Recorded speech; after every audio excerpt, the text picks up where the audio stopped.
안녕하세요. 말씀 목사 이광재 목사입니다.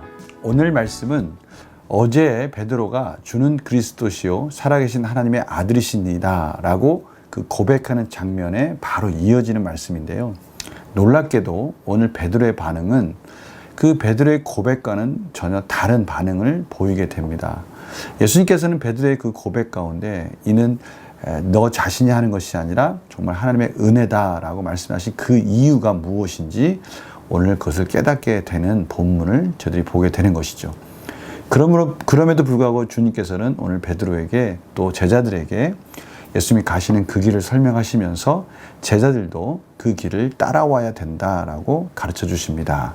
오늘 이 모든 말씀들을 통해서 또 저희들이 어떻게 이 세상을 또 하나님의 뜻 가운데 생명 있는 삶으로 살아갈지 또 하나님의 놀라우신 지혜의 말씀, 은혜의 말씀을 같이 나누도록 하겠습니다. 제가 기도하고 시작하겠습니다.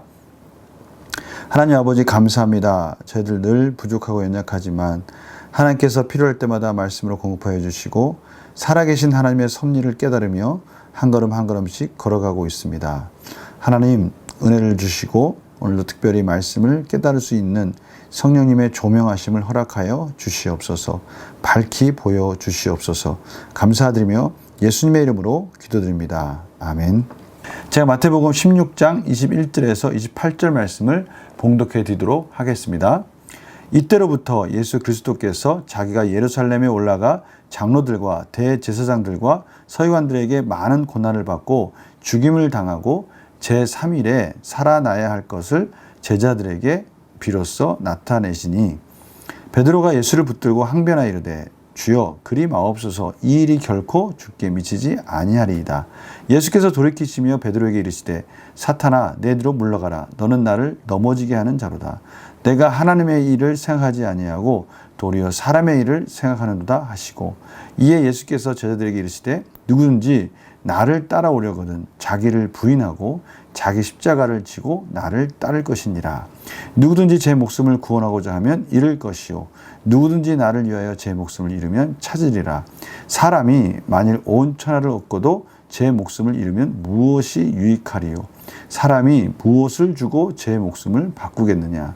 인자가 아버지의 영광으로 그 천사들과 함께 오리니 그때에 각 사람이 행한 대로 갚으리라. 진실로 너에게 이르노니 여기 서 있는 사람 중에 죽기 전에 인자가 그 왕권을 가지고 오는 것을 볼 자들도 있느니라. 아멘. 오늘 예수님께서 이때로부터라고 설명하는 마태의 표현을 통해서 직접 스스로가 예수님이 앞으로 어떻게 걸어가야 될지를 말씀하시는 이 세 번의 그러한 순환 예고의 첫 번째가 시작되었다는 것을 말씀하고 있습니다. 자기가 예루살렘에 올라가 장로들과 대제사장들과 서기관들에게 많은 고난을 받고 죽임을 당하고 제3일에 살아나야 할 것을 제자들에게 비로소 나타냈다. 이 말씀을 통해서 저희들은 분명히 깨닫는 것은 예수님은 이 고난의 길을 자의에 의해서 스스로의 자유를 통해서 적극적으로 이 길을 간다라는 것을 알 수가 있습니다. 어떤 것에 의해서 수동적으로 하는 것이 아니라 이미 어떠한 길을 가실지 알고 계시면서 그 구원의 길을 예수님 스스로 적극적으로 자유롭게 가고 있다라는 것을 오늘 이 한 구절에서 저희들이 알 수가 있는 것이죠. 이러한 이 고난의 길을 예고하자 이 베드로가 항변합니다. 왜 그렇습니까? 베드로는 예수님께서 가시는 그 길이 이 고난의 길이어서는 안 되는 겁니다. 예수님은 정치적인 메시아로서 왕으로서 이스라엘을 로마 압제로부터 해방시켜주는 다윗의 자손이어야 되는 것이죠. 그런데 이러한 죽임을 당하고 고난을 당한다는 것 말도 안 되는 겁니다. 그러니 베드로가 오늘 항변하여 이르되 이 말씀 속에는 참 무례한 그러한 베드로의 모습이 지금 그려지고 있는 것입니다. 그래서 예수님께서 돌이키시며 베드로에게 이렇게 말씀하시는 거예요. 사탄아 내 뒤로 물러가라. 앞에서 주는 그리스도의 살아계신 하나님의 아들이십니다 라고 베드로가 고백할 때 그는 이 예수님께 칭찬을 받은 그런 모습이었는데 오늘은 완전히 대조적으로 베드로의 그러한 말을 항변하는 말 속에서 사탄아 내 뒤로 물러가라 라고 말씀하시는 부분을 봅니다. 그 이유는 무엇입니까? 내가 하나님의 일을 생각하지 아니하고 하나님께서 예수 그리스도로 말미암아 이 우주적 구원 이 모든 죄 가운데 있는 인류의 구원을 위해서 그 하나님의 길을 가고 있는 그 길을 도리어 사람의 일, 자신의 욕망과 야망을 채우는 그 일을 생각하면서 그것을 막으려고 하는 이런 모습을 보면서 예수님께서는 베드로에게 사탄아 물러가라 라고 지금 말씀하고 있습니다. 이 말씀은 바로 이어지는 것과 연관이 있다는 것을 알 수가 있어요. 그것은 무슨 뜻이냐면요. 이 예수께서 제자들에게 이르시되 누구든지 나를 따라오려거든. 예수님이 가시는 이 구원의 길, 이 길을 따라가려거든 자기를 부인하고 앞에서 베드로처럼 사람의 일을 생각해서는 안 된다는 것입니다. 이 자기를 부인한다는 말씀 속에는 바로 자신의 욕망과 야망, 세속적인 그 욕심을 채우는 그러한 일들을 앞세우지 말고 이것이 바로 자기를 부인하는 거죠. 자기 십자가를 지고 나를 따를 것이요. 자기가 마땅히 하나님의 구원의 길을 가기 위해서 감당해야 될 일들을 그것을 감당하면서 예수님을 따라가야 된다라고 말씀하십니다. 그러면서 자기를 부인하고 십자가를 지고 따라간다는 것이 무엇인지를 세 가지를 설명해 주십니다. 그것이 바로 25, 26, 27절이 이어지는 부분이 바로 그 세 가지 이유를 설명해 주는 것이죠. 왜 자기를 부인하고 예수 그리스도의 십자가를 따라가야 되는지. 첫 번째는 제 목숨을 구원하고자 하면, 진정으로 자신이 스스로 구원을 받고자 한다면 예수 그리스도를 위하여 자기 목숨을 기꺼이 내놓을 수 있는 결단이 필요하다는 것입니다.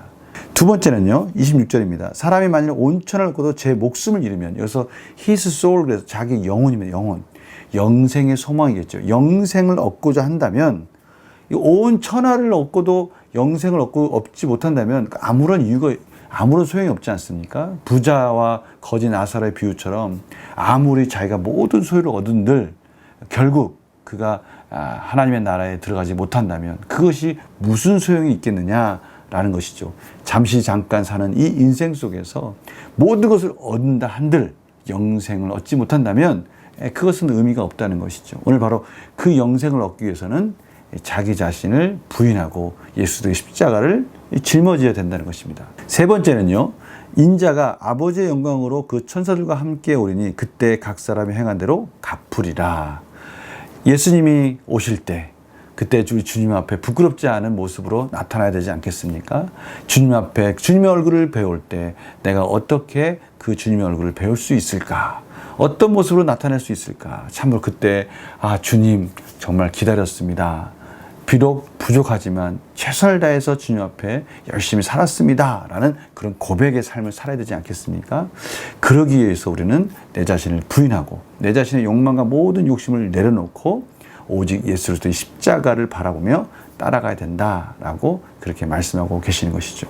마지막 절이 참 어려운 부분이지만 진실로 너희에게 이르노니 여기 서 있는 사람 중에 죽기 전에 인자가 그 왕권을 가지고 오는 것을 볼 자들도 있느니라. 이 부분은 여러 가지 해석이 있지만 앞으로 나타날 변화산의 그런 영광의 모습이 얘기하는 부분도 있지만 그래도 이 문맥상 가장 가까운 것은 이 고난의 순환의 예고를 통해서 알 수 있듯이 이제 예수 그리스도께서 십자가에서 죽으시고 부활하여서 영광 가운데 승천하시고 이제는 성령 가운데 하나님 나라가 이루어지는 하나님의 왕권이 회복되어지는 것을 이제 볼 자들도 있을 것이다 라고 해석할 수 있을 것입니다. 우리 문제를 한번 풀어볼까요? 예수님께서는 왜 베드로를 책망하시며 자기 십자가를 져야 한다고 말씀하십니까? 제가 앞에서 25절, 26절, 27절 세 가지를 설명해 드렸습니다. 우리의 가치 있는 인생으로 구원하기 위해서. 두 번째는요, 영원한 생명을 얻기 위하여 우리의 영혼의 구원을 위해서 우리가 자기를 부인하고 십자가를 져야 된다는 것이죠. 세 번째 무엇입니까? 주님 앞에 주님의 얼굴 볼 때 부끄럽지 않은 정말 부족하지만 반갑게 맞이할 수 있는 그러한 준비된 모습으로 저들이 살기 위해서 자기를 부인하고 자기 십자가를 지고 사는 그런 삶으로 살아야 된다라고 설명해 드렸습니다. 느낀 점 보면요, 제자의 삶은 날마다 자기를 부인하고 자기 십자가를 지는 것이라는 예수님의 말씀에서 무엇을 느낍니까? 저는 앞에서 세 가지 이유를 설명해 드렸지만 그것을 우리의 자신의 적용을 위해서 질문으로 바꾸면 이렇게 바꿀 수 있을 것 같아요. 과연 나는 주님을 위한 삶을 선택하고 있는가?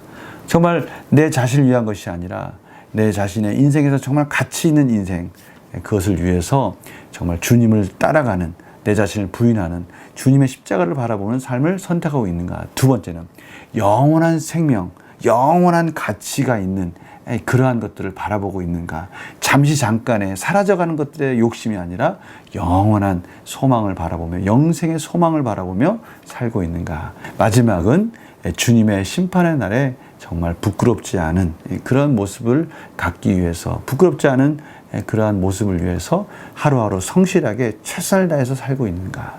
이 부분에 대해서 돌아볼 때 참으로 그렇습니다. 그렇게 말할 수 없는 참 부끄러운 삶이라는 것을 고백합니다. 그래서 오늘 결단과 적용을 통해서요, 이 질문이 우리 삶에서 떠나지 않고, 아니 이 질문을 하면서 오늘 하루 정말 부끄럽지 않은 인생을 살았으면 좋겠어요.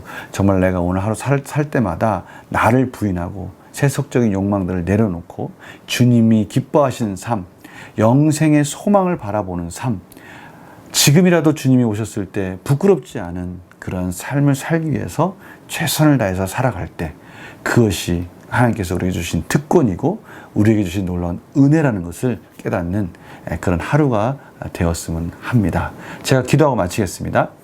하나님 아버지 감사합니다. 오늘도 하나님께서 자기를 부인하고 자기 십자가를 지고 사는 것이 어떠한 삶인지를 고백하며 또 그렇게 부끄럽지 않은 삶을 살기 위해 오늘도 결단하고 하나님께 은혜를 구합니다. 하나님, 오늘 이 질문에 맞는 그런 답을 가지고 살아가게 하여 주시고 그것이 정말 저희들에게 주신 하나님의 특권이고 은혜라는 것을 깨닫게 하여 주시옵소서. 감사드리며 예수님의 이름으로 기도드립니다. 아멘. 저희들에게 힘들고 어려운 일이 닥쳤을 때, 또 그러한 것들을 순종하며 사는 것이 힘들었을 때 우리는 그것이 무거운 짐이 아니라 은혜이며 특권이라는 이 관점을 바꿨을 때 놀라우신 하나님의 기쁨이 찾아올 줄 믿습니다. 오늘 이 특권을 누리면서 승리한 삶 살기를 간절히 축원합니다. 내일 또 뵙겠습니다. 안녕히 계세요.